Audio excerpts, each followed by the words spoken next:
kind of immersing myself in all this scholarship on women's history and also on African American history in the context of slavery. White women's how white women were invested in the economy of American slavery, how they were invested in keeping African Americans enslaved. I would say, well, enslaved people are saying that their mistresses own them by law and not their husbands, and I would be talking about all these legal, all these expressions of legal rights. Women would, be arguing about their property rights and jeopardizing their property rights or their rights to enslaved people.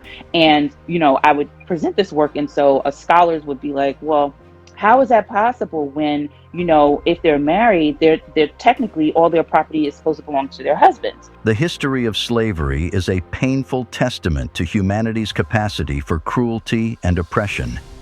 In America, slavery was deeply rooted from the colonial era through the Antebellum period, with enslaved Africans and their descendants subjected to forced labor, physical abuse, and a multitude of degrading practices. The term Antebellum originates from Latin, where with ante signifying before and bellum denoting war. In the context of American history, the Antebellum era encompasses the period preceding the American Civil War, specifically the years between the late 18th century, which was after the War of 1812, all the way down to the outbreak of the Civil War in 1861. The Antebellum era is frequently employed to describe this period due to its encapsulation of the unique social, economic, and political traits that culminated in the strife and discord culminating in the Civil War. It represented a phase of notable advancement and change within the United States, underscored by industrialization, expansion toward the West, and contentious deliberations surrounding slavery. Indeed, slavery was a pivotal aspect of the antebellum South, shaping its practices and fostering a distinct cultural landscape. During the progression of this era, Southern intellectuals and leaders gradually shifted from portraying slavery as an embarrassing and temporary system to a defense of slavery as a positive good. For this, the abolitionist movement, which had just come into existence then, was harshly criticized by these leaders for being in opposition to slavery. The demand for slave labor and the U.S. ban on importing more slaves from Africa drove up prices for slaves, making it profitable for smaller farms in older settled areas such as Virginia to sell their slaves further south and west. Most farmers in the South had small to medium-sized farms with few slaves, but the large plantation owners' wealth, often reflected in the number of slaves they owned, afforded them considerable prestige and political power. During the antebellum era, the nation grappled with issues such as states' rights, the expansion of slavery into new territories, and tensions between the North and the South. These factors contributed to the eventual outbreak of the Civil War, which had a profound and lasting impact on the country. However, while the dehumanization and mistreatment of slaves are well documented, with ample evidence of sexual relations ranging from rapes to what appears to be relatively symbiotic romantic partnerships between white slave masters and black women in the antebellum South, a lesser-known aspect is the abuse endured by black male slaves at the hands of elite white women. Yes, that too occurred. The planter-class white women refer to a specific group of women who belong to the elite plantation-owning class in the American South of the United States during the antebellum era. These women were associated with wealthy plantation owners, predominantly focused on cultivating cash crops such as cotton, tobacco, and rice, and relied heavily on slave labor. These wealthy plantation owners were referred to as the planter class, while their wives, who held privileged positions within the social hierarchy of the time, were the planter-class white women.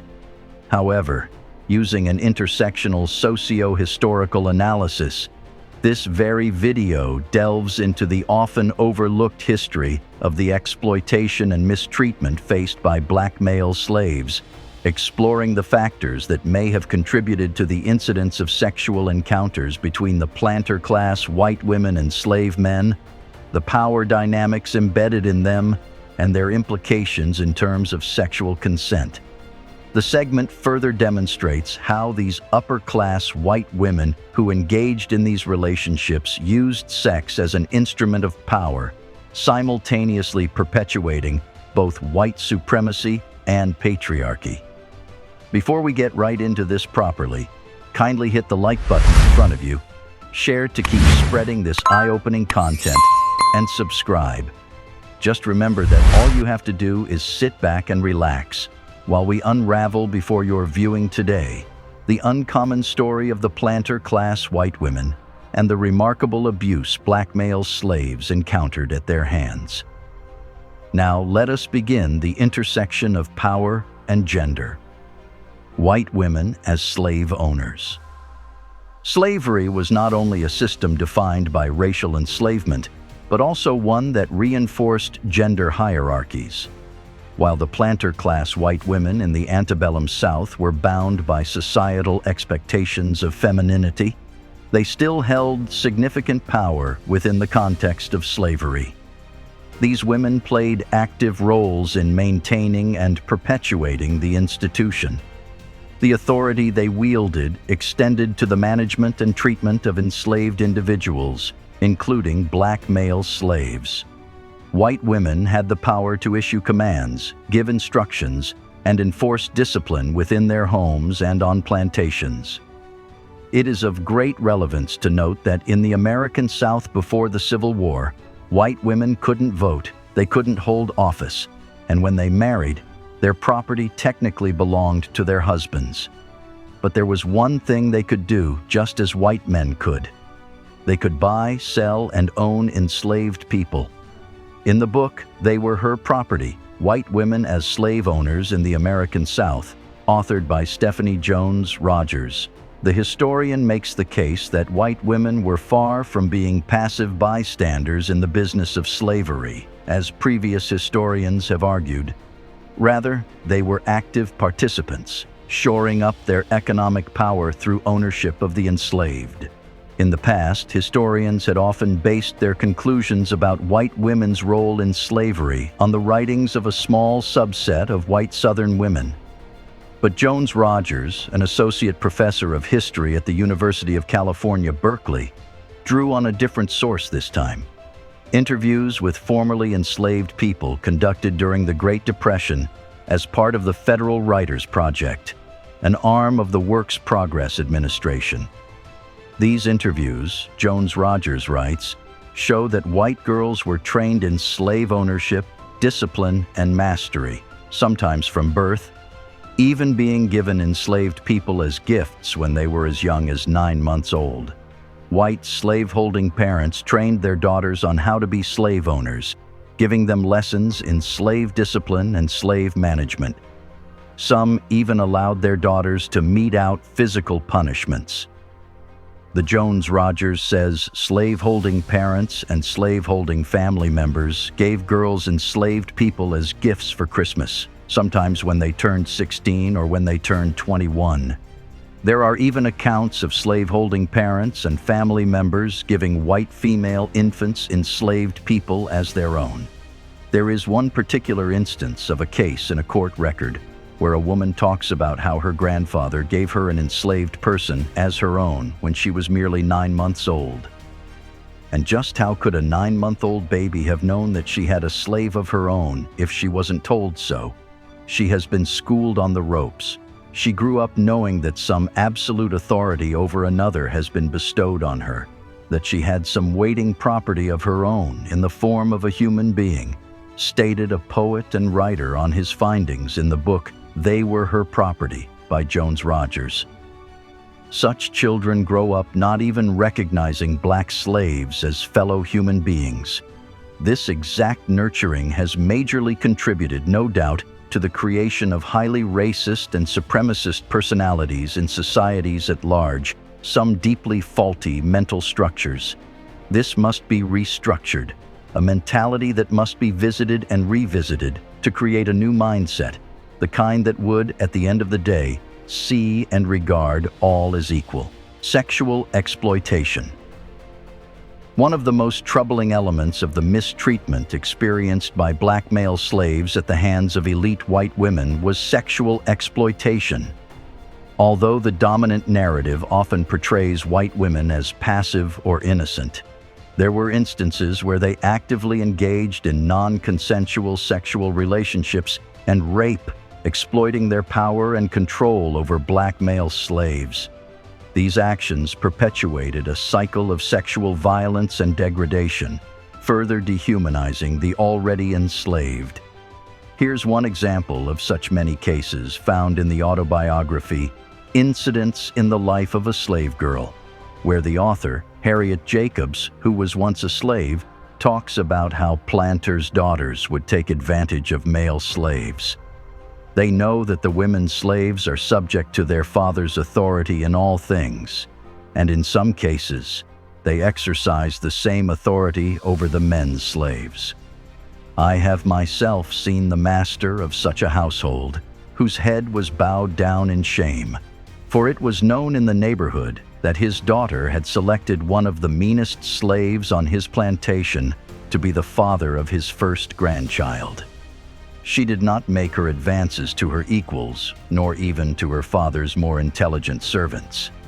She selected the most brutalized, over whom her authority could be exercised with less fear of exposure.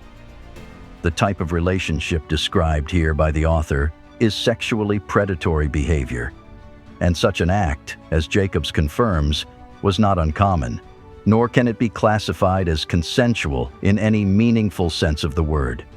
It constitutes a form of sexual abuse, if not rape.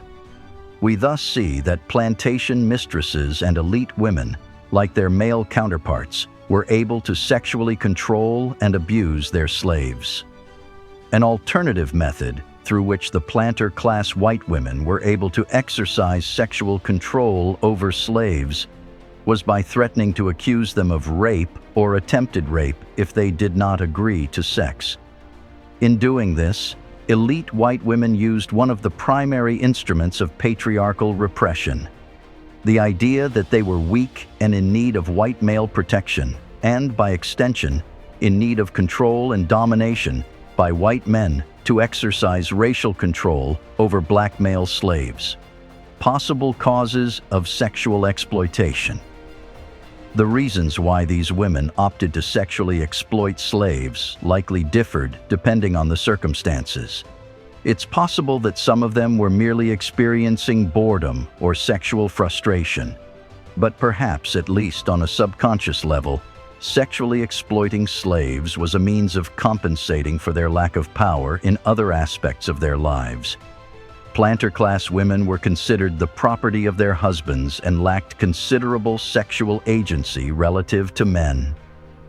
It is possible that the sexual exploitation of slaves by women who had little power over white men was a source of enjoyment that created a feeling of power. This is not to excuse the actions of sexually abusive white women, nor is it to suggest that female sexual abuse of slave men would not have occurred had women enjoyed a higher status in society. However, just as slave-owning white women often took out their frustrations on slaves through excessive cruelty and violence, they probably also used sex as a means of domination and control in a society in which they were relatively powerless. Their freedom and mobility were severely limited. For example, they were generally not allowed to travel without an older male chaperone, and spousal abuse was often considered a legitimate method for men to control their wives in the antebellum era. Certainly, behind closed doors, numerous plantation women were dissatisfied with their limited autonomy and the pressure to maintain a facade of dutifulness, obedience, pleasantness, and cheerfulness, especially in contrast to their husbands' infidelity or sexual assault of female slaves. Knowing that the mixed-race slave children who surrounded them were their husbands' offspring was both humiliating and heartbreaking.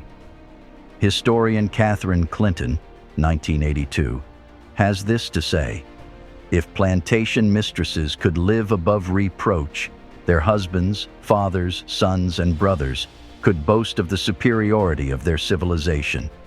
She further goes ahead and terms them prisoners in disguise. Southern women, who generally married at a younger age than those in the North, not infrequently at 15 or 16 years old, were often left abandoned on plantations, while their husbands traveled for business, pleasure, or military duty. The life of a plantation mistress was often lonely and sad. Physical abuse. By the year 1830, slavery predominantly resided in the southern regions, manifesting in various manifestations. African Americans were enslaved on small farms, large plantations, in cities and towns, inside homes, out in the fields, in the industry, and in transportation. Though slavery had such a wide variety of faces, the underlying concepts were always the same. Slaves were considered property, and they were property because they were black. Their status as property was enforced by violence, actual or threatened. People, black and white, lived together within these parameters, and their lives together took many forms. Physical aggression was not limited to white male slaveholders. White women, too, participated in acts of brutality against black male slaves. These actions spanned from administering whippings and beating to inflicting other forms of corporal punishment, leaving lasting physical and psychological scars. A good example of the bad, unspeakable lengths to which physical abuse could go on black male and female slaves is the infamous story of none other than Madame Marie Delphine Lalaurie. Madame Lalaurie brutally beat her slaves, gouged their eyes out, inflicted head wounds, and left maggots to infest the openings. And if you think this is all some terrible lie or some hoax, then best brace yourself for what you are about to hear concerning this 18th century slave owner. The terrible evil meted out on her slaves. Here's a brief one on Marie Delphine Lalaurie. On April 10, 1834, at the mansion at 1140 Royal Street in the French Quarter of New Orleans, Louisiana, a fire broke out. The neighbors rushed out to help, offering to pour water on the flames and help the family evacuate. However, when they arrived, they noticed something odd.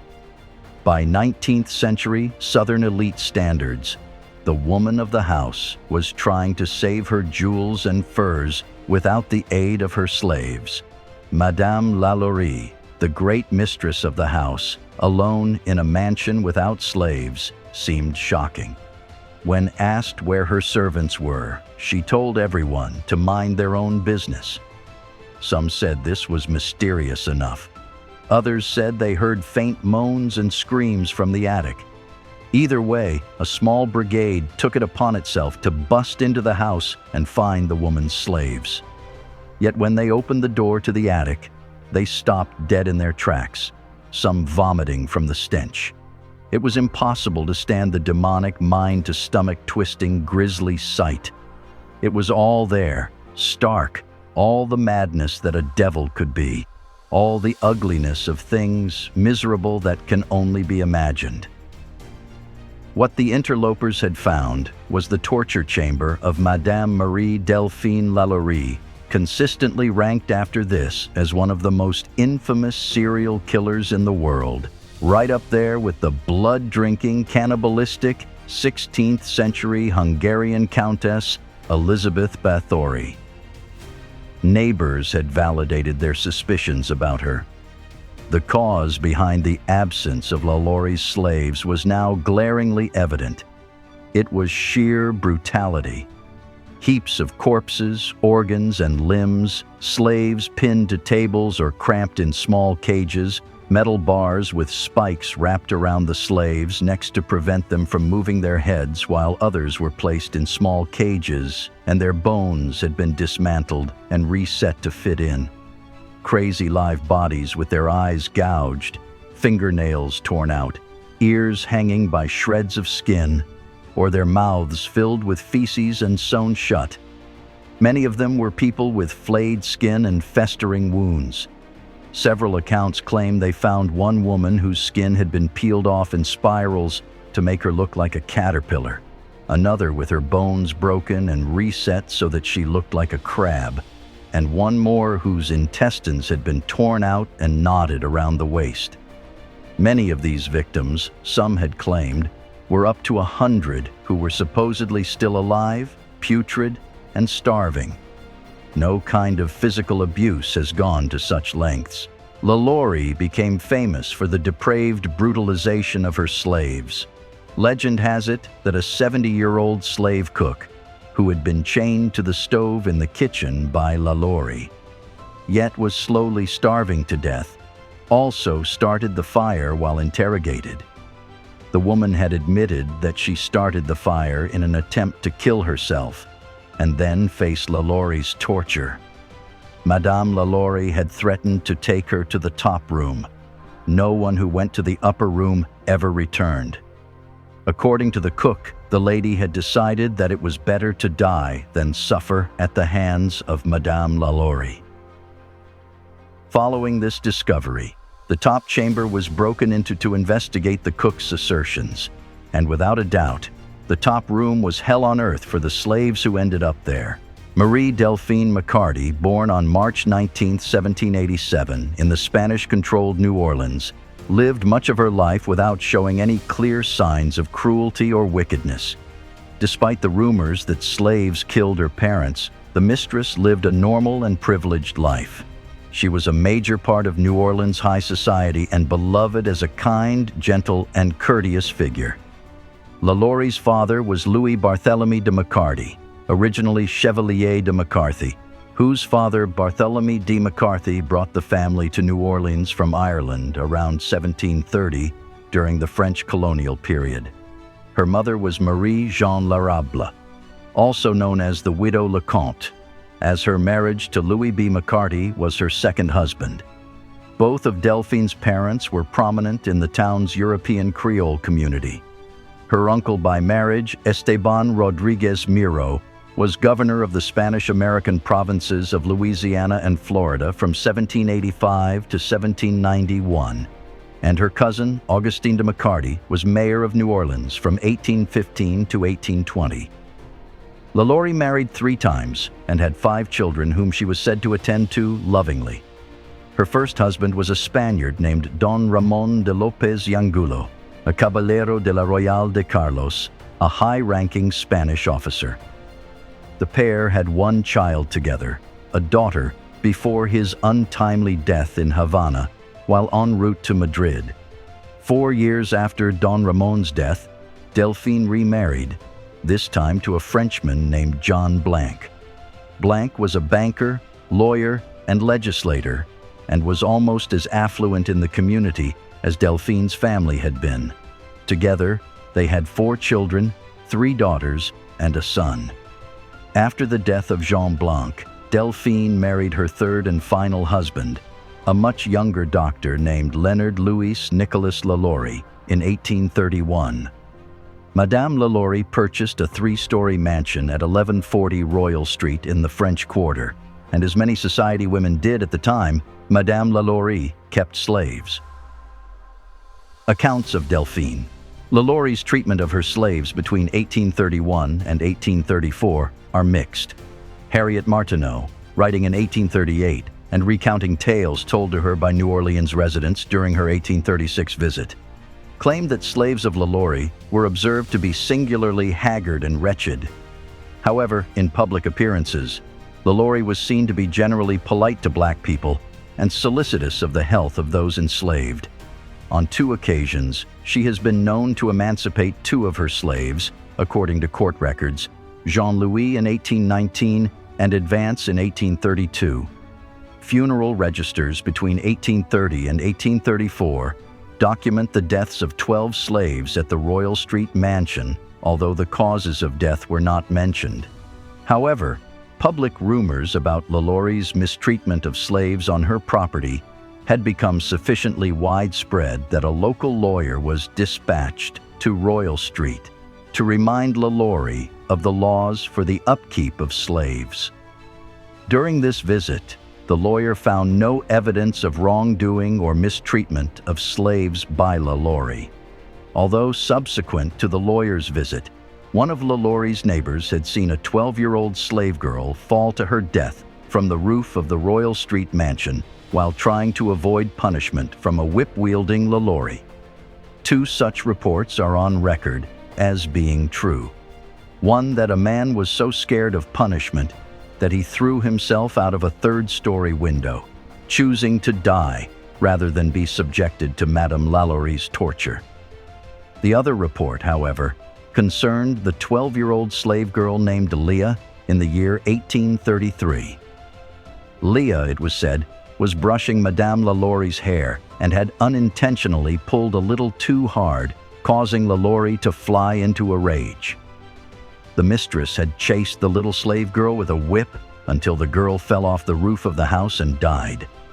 The incident led to an investigation of the LaLaures, in which they were found guilty of illegal cruelty, as Leah's body was discovered hidden in a well through the aid of some witnesses who had seen LaLaurie bury the girl's corpse.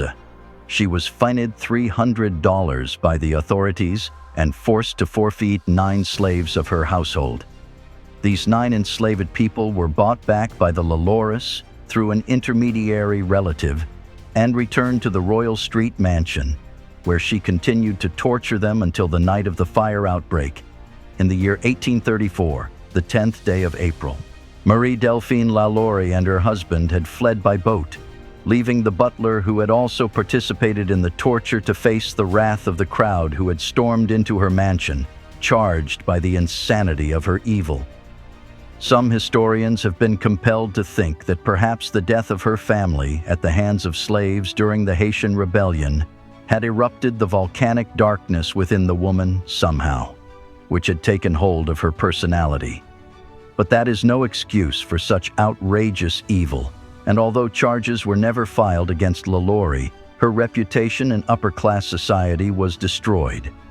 It is believed that she died in Paris in December 1842. Exploring the abuse of black male slaves by white women reveals an unsettling dimension of history that has often been overlooked or deliberately silenced. By confronting this painful reality, we challenge the conventional narratives surrounding slavery and deepen our understanding of the complex power dynamics at play.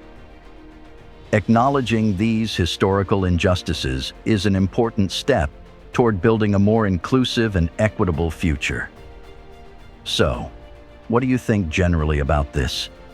Kindly tell us what you think in the comments section, and stick around for even more extensive content on the abuse of black male slaves in the antebellum era. It's been quite a thrill having you guys with us in this video segment. Don't forget to encourage us by punching in that like button in front of you for sure, sharing your thoughts about the content, and sharing with the share button as well to the awareness of other associates and friends. And subscribe to stay with the channel. You are family. Thank you for being supportive. See you soon. Thank you.